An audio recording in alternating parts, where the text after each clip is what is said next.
Hi, I'm Ryan Masters, and in this video I'm going to share with you the best Facebook advertising strategies I found to work for my own personal businesses as well as those for my clients. So it's a little bit longer because it goes into depth because I want to save you money and save you time and prevent you from making mistakes. And to that end, I've made this training very simple for you by doing two things. Number one, if you click the link below, or if you look in the description below rather, there's timestamps of all the different topics that I cover in this training so you can jump to right to what you need if you only need something specific. And number two, you can also click the link below to download the cheat sheet kind of outline for this video that goes over everything in summary format if you'd rather read it instead of going through the video. So go through that. If you find it helpful, make sure you go to my site, which is linked down below, and you can get more help there from me. Thanks.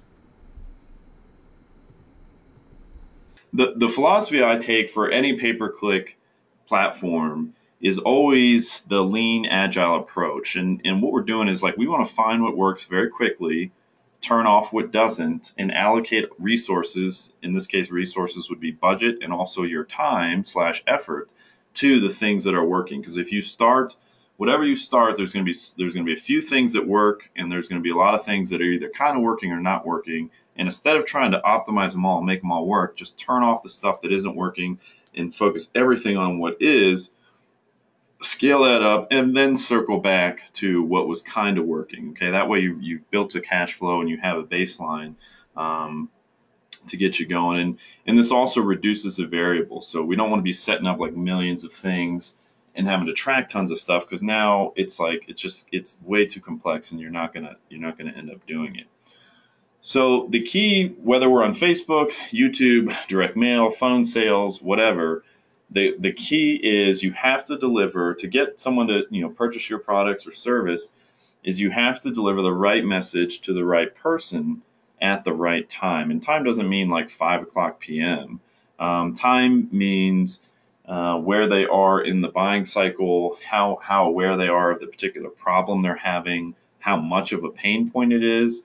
If there's a couple that's, a married couple that's just starting to have some tiffs, it might not be the right time for them because they don't think that they need counseling because they're just, having standard arguments, versus a couple that's been in a, angry fight for like 6 months or a year. Like, that's a different, the market of those two couples will be very different, even if the service was the same. So for successful advertising on Facebook, you must be relevant and authentic. Okay, Facebook is not, and I'll show you some examples of these later, but like the big thing with Facebook is it brings you closer, to your customers, and you have to have a kind of not personality, but you just have to be authentic. If you're coming across promising the world and typing in all this hype and, oh, you can make millions, or just that kind of stuff just doesn't work well. People don't share it, people don't comment on it, they don't like it. So we've got to be relevant, meaning something they're interested in, and authentic. And then also, again, with the philosophy, I just want you to realize, 823 million people on Facebook are only on Facebook on their phone. So like tons of people are using Facebook on their phone. And so what that means is you just have to think, like, why are they on their phone? Where are they? Like, are they on the subway? Are they in the car? Are they, waiting in line at Costco? What are they doing? Like, because all these things kind of just change a little bit, again, with the right time, like the messaging that we might want to say or what we're going to put in the ad, because they're on their phone. So we have just shorter and shorter attention spans. So let's go ahead and dive into these leverage points. And so here they are, and we'll go into each one individually. But these are the five areas I always look, whether I'm taking over an account or setting up an account or consulting with somebody. These are the five things that make the biggest difference. So first, the landing page, then the offer, then the audience, meaning who we show on the ad in front of, then making sure we have the tracking in place, and then making sure that what I call the Genesis campaigns are set up and in place and running. So with the landing page, you need to have a strong offer with a very, very clear call to action. That's the biggest thing I see still on landing pages, is like there's lots of calls to action, or there's no clear call to action. So it's people, again, they're on their phone. They're not going to sit there and read through hours and hours of text to try and find the action that you want them to take. You've got to make it clear and simple. And to that end, you want it easy to skim easy to read, congruent, and relevant to whatever your ad was, and mobile responsive. So let me show you some examples here. And here's got a couple landing pages. So this first one on the left is for my friends Shane and Carrie that I mentioned in the email. They run a dance studio, and this was for that cheerleading class that she was like bummed out about because nobody had signed up because they hadn't run any ads.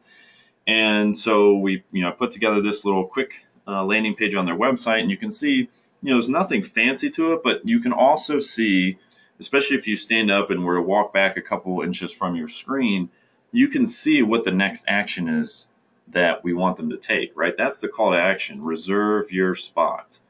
And if you look over to the right, this is for a chiropractor, he was a chiropractor and he markets to chiropractors. It's the same thing. You can see that clear orange button that pops. It's the call to action that says, hey, send me the free video. So it's very, very clear. And you can see there's a headline on both of these that's relevant to the ad. It says, hey, you clicked on an ad. Guess what? You're in the right spot, because the ad for the one on the left was like pom and cheer tryouts.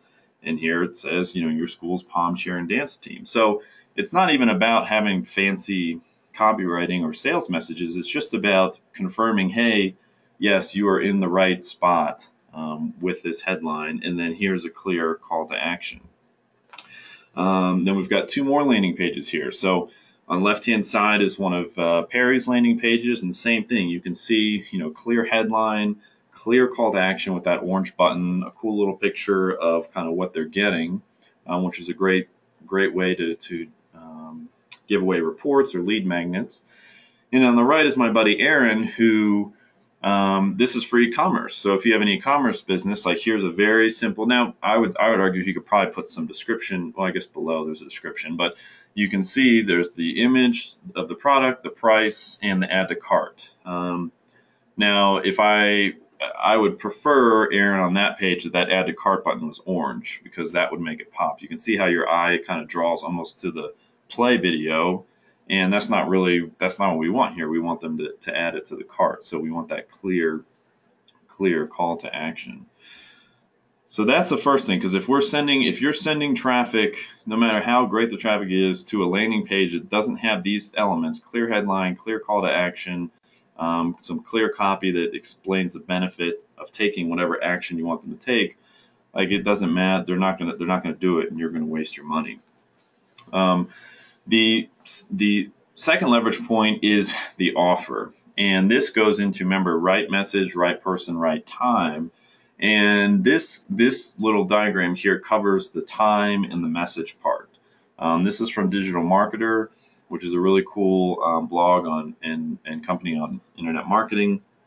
And they have this little graph, which is or circle here, which is cold, warm, or hot. And what that is a measurement of, how familiar is the audience with you? How much they know about you? How much do they know about your product or service? And if they don't know you at all, if they've never heard of you before, they don't even know you exist, well, then they're what's considered cold traffic.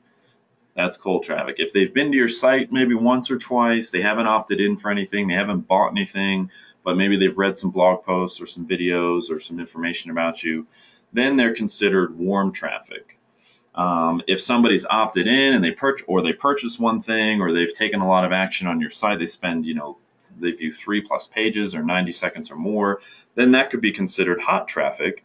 And each of those traffic sources should have a different message going to them, because someone who's familiar with you, who's bought one of your things, one of your products, is going to respond differently to an offer that you send to them versus a cold traffic source, or someone from cold traffic who's never heard of you before, and they're like, who is this guy or girl, and why are they trying to get me to buy stuff? So our goal with Facebook ads is we're going to, a lot of people are going to start off in the cold circle, and we want to pull them into the nucleus, to the warm and hot. And we do that by stacking the campaigns, which I'll show you later.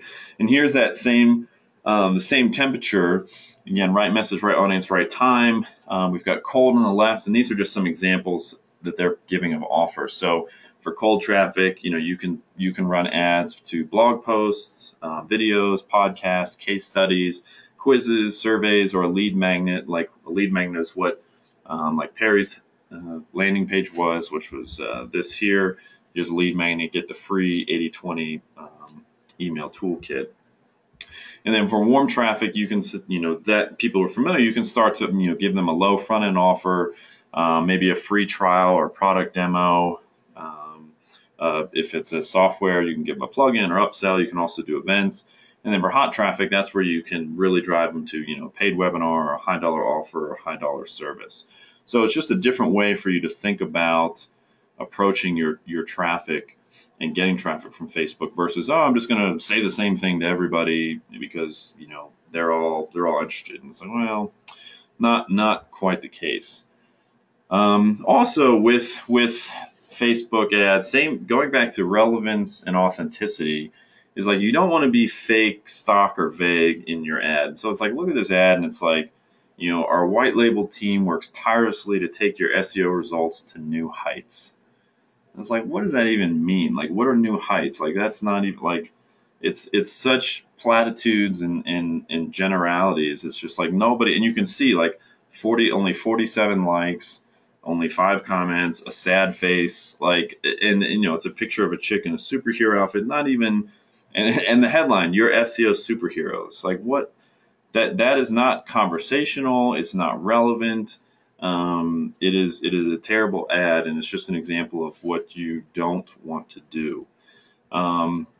Instead, what you do want to do is you've got to give value. You have to give them value, and you also want to invoke curiosity and have a call to action in your ad. So here's one of the ads for my fitness company. It says, looking to build a bigger chest, make sure you're doing this one exercise. So you can see right there, I'm calling out to somebody who would be interested. So this is for men, and if they're interested in building a bigger chest, you better believe they're at least going to glance through this advertisement because I called right to them. And then I add a little bit of curiosity because I said, hey, make sure you're doing this one exercise. And it's like, well, what is the one exercise? And then there's a call to action of download the free Spartan Strength Ladder, which is my lead magnet opt-in. And this video here is just it's a 4-minute video where I talk about, the best exercise for building a big chest is dips and yada, yada, yada. I just go into the details. And you can see here, like, you've had 1,200 likes, 230 shares, a lot of comments. And the fun thing with the ads is like when people write stuff, you can respond to them, and that helps build your social proof and credibility. And I'll show you more on that later. But it just really gives you an opportunity to, again, be kind of authentic. And here, again, with your ads, you want to keep them simple, easy to digest, and use, if possible, use candid photos, meaning like a photo of you or your employees or your office or you with your customer. Like this does not need to be professional level photography because, again, it's kind of more authentic if it's a picture of a guy standing in front of a whiteboard that's clearly not like a professional photo. Because people will start to get banner blindness if they see like a professional photo or they see this stock photo. It's like, I know it's like instantly before even looking at it, it's like, I know this is an advertisement, so I'm going to skip it, and that's not what you want. You want it to be like, oh, what is this? And in the top line here, like where I have circled attention men, I always use that to kind of call out to the audience. So again, that's a relevance thing right there. This ad was running only to men because, hey, it's hair products for men.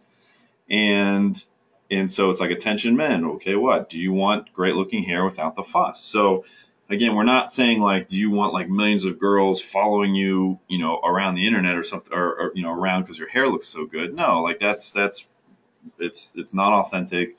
It's a little ridiculous, but it's just kind of having a conversational type of tone. And then the one on the right is for just me for cold traffic, where I was just promoting a blog post. So it wasn't even, the call to action was like, go read the blog post. It wasn't even like, go buy anything or download anything. It's just, check this out and learn some stuff. So let me give you some more examples, because again, these are all ads that are working, working well and converting.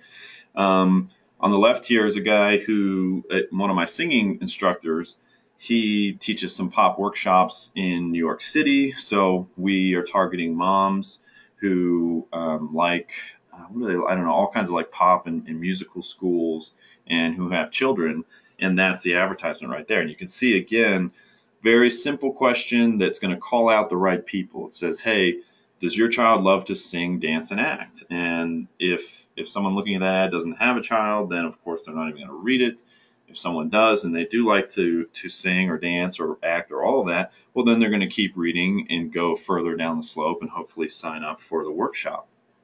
And because that ad worked so well, I actually pretty much cloned it. You can see for the one in the middle, this was for Carrie's pom, cheer, and dance class. So is your child ready for dance, pom, and cheer tryouts? And we've got a picture from one of their classes. So that's what the girls wear when they're practicing cheerleading. So it's relevant to moms would be familiar. Yeah, that's cheerleading stuff. And we have some credibility in there because Carrie was a former Redskins cheerleader. And this is the ad that, if you didn't read in the email, they had a class that needed to be filled. This was in Lakewood, Colorado. They needed 15 seats signed up. So for $165 is what the ad spend ended up being for this ad. We filled all 15 seats. And then at least one of those students bought $2,000 worth of private lessons. So you can see you don't need to spend. That's what's cool about Facebook, is you don't have to spend like millions of dollars or or even thousands of dollars to get some good returns. And same thing, last one, you can see, hopefully now you're starting to see the process, right? Attention firefighters, police, and military men. Well, guess who I'm running that ad to, right? Those are the guys who tend to respond best to Sparta Strength. And so that, that speaks to them, and that got a lot of likes and shares and comments as well. So that's the offer. Now let's talk about the audience. Okay, this is, remember, right message, right person. So that we're on the right person part here. And some common mistakes I see with Facebook ads is targeting the wrong audience or targeting too broad of an audience. And then kind of what I was touching on earlier is not separating warm versus cold audiences.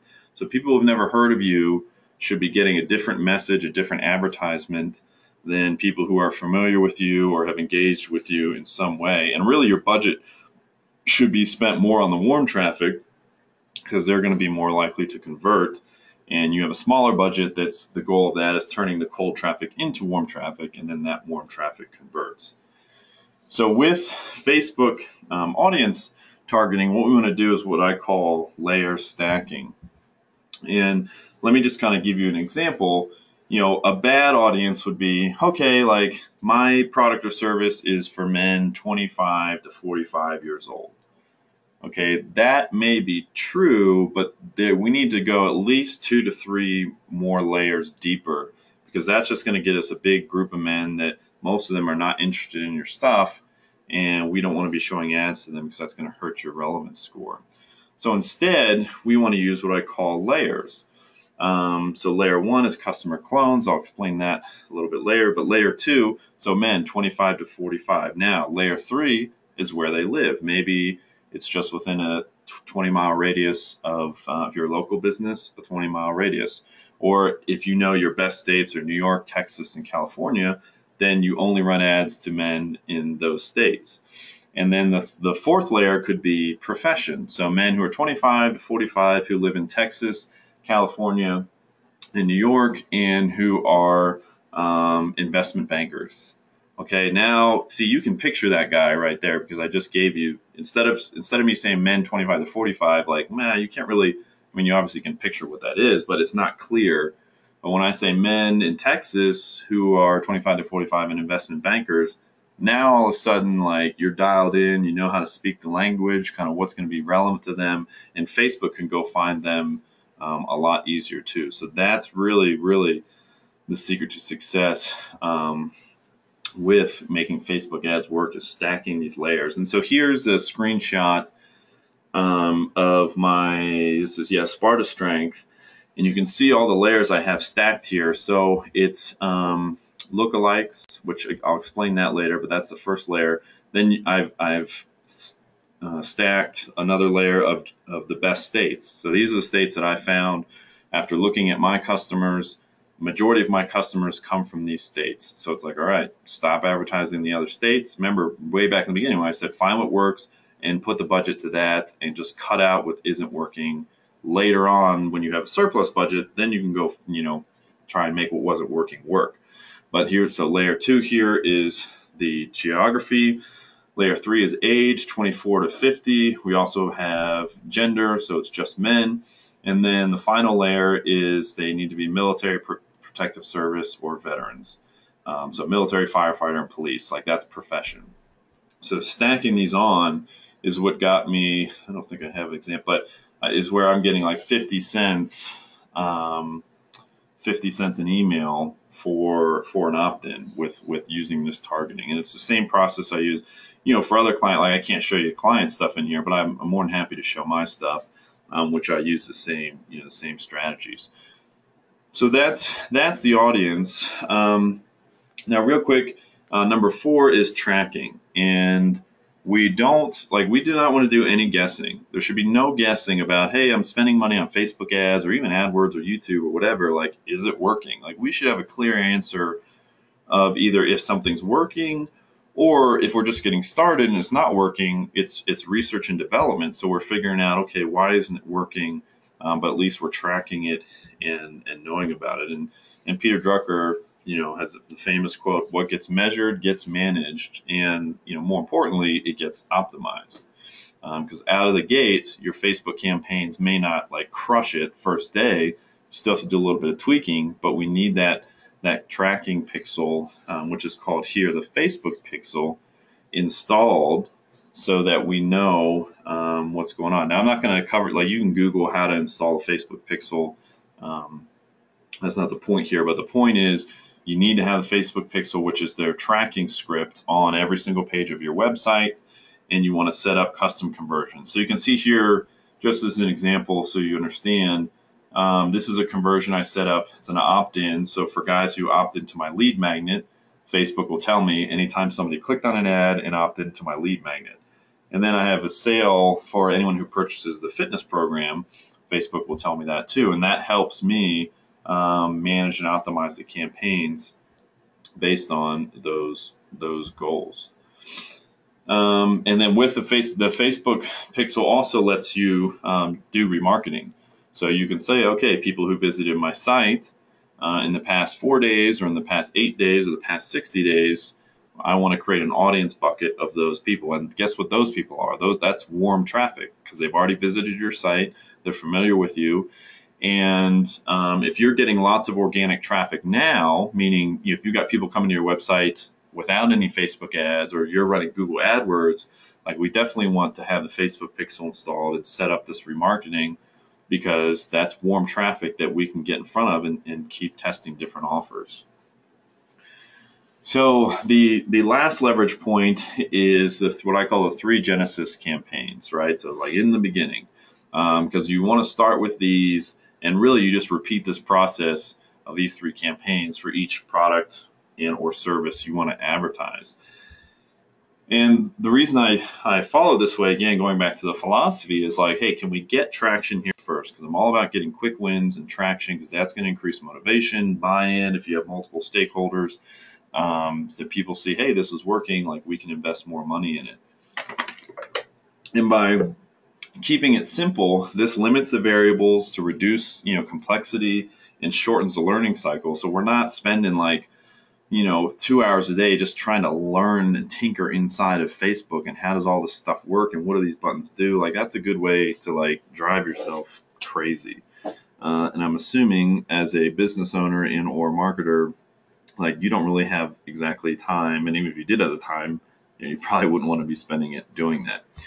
So the first campaign that you want to set up is a catch-all remarketing campaign. Okay. And this is going to, you'll see for each campaign, I'll tell you the temperature of the audience. This is going to warm or hot traffic. And what this does in Facebook is you can set this up so that people who have indicated interest in your products and or services only those people get advertised to in this campaign. So you can see this is again for Sparta Strength. So because again, I don't mind sharing this with you. Like here's my catch-all remarketing, I spent $300, and that led to 12 sales of $800, plus upsells, which are not included in there. So that is, I'll spend that all day long because, hey, now it's set up, it's kind of running on autopilot. Like, yeah, let's funnel more money in there and get going. And that's the kind of stuff with warm, hot traffic. Like, you can kind of expect that. This isn't cold people who've never heard of me before. This is guys who have watched some videos. They've opted in. They kind of know who I am. They've gotten some value. And you have those people that you can reach as well. People who have maybe scheduled a consultation with you but didn't show up, or they didn't buy, or people who visited your site but they didn't opt in or request a quote. Like, people just get busy, like that. Just because they come to your site and don't do the action we want them to do right away, it doesn't mean they're not interested and they'll never buy. It just means maybe the kid started screaming, or the cat knocked something over, or the dog's barking. Like, who knows? There's a million things. So this is why you want to have this catch-all remarketing campaign, and why it's the first campaign you want set up, because you're going to start to see, hey, this is like working. Like, I'm getting cheap clicks, or I'm getting cheap traffic, and people are commenting and sharing. You're like, all right, like, this makes sense. And oh yeah, another thing, like, the strategy that I teach for setting up the catch-all campaign is the special way to set up your ad so that multiple audiences see the same ad. And what that does is it aggregates, so all the comments and likes and stuff go to the same ad. And this is so powerful because people will give you social proof. And you can see in all three of these examples here, I've circled, like, people saying, like, basically these are like testimonials. Like, this is an advertisement running for your product or service that people, assuming you have something good, like, people are going to comment, yeah, I love this. This worked well. They're going to share it. And that's going to give your ad even more traction and more pulling power, because now they're seeing, hey, these other people who are with Facebook profiles that I can look at and see, not some random 2-star Amazon review. I don't know the person. Like, it's much more relevant and authentic. So that's kind of a side benefit of doing this catch-all remarketing campaign. The next campaign is customer clones, and this is really cool. If you're not familiar with this, what you can do is show Facebook, say to Facebook, hey, Facebook, these are my best customers. So I want you to analyze these customers with your scary amount of data that they have on us, and I want you to go find other people who are just like my customers. And that's what they'll do. So whether you have, like, if you have an email list of 500 buyers or 1,000 buyers or 10,000 buyers, you upload that list of emails to Facebook. Facebook will scan it. They'll match the emails to Facebook profiles, and then they'll say, okay, we found 5,000 people who are your customers.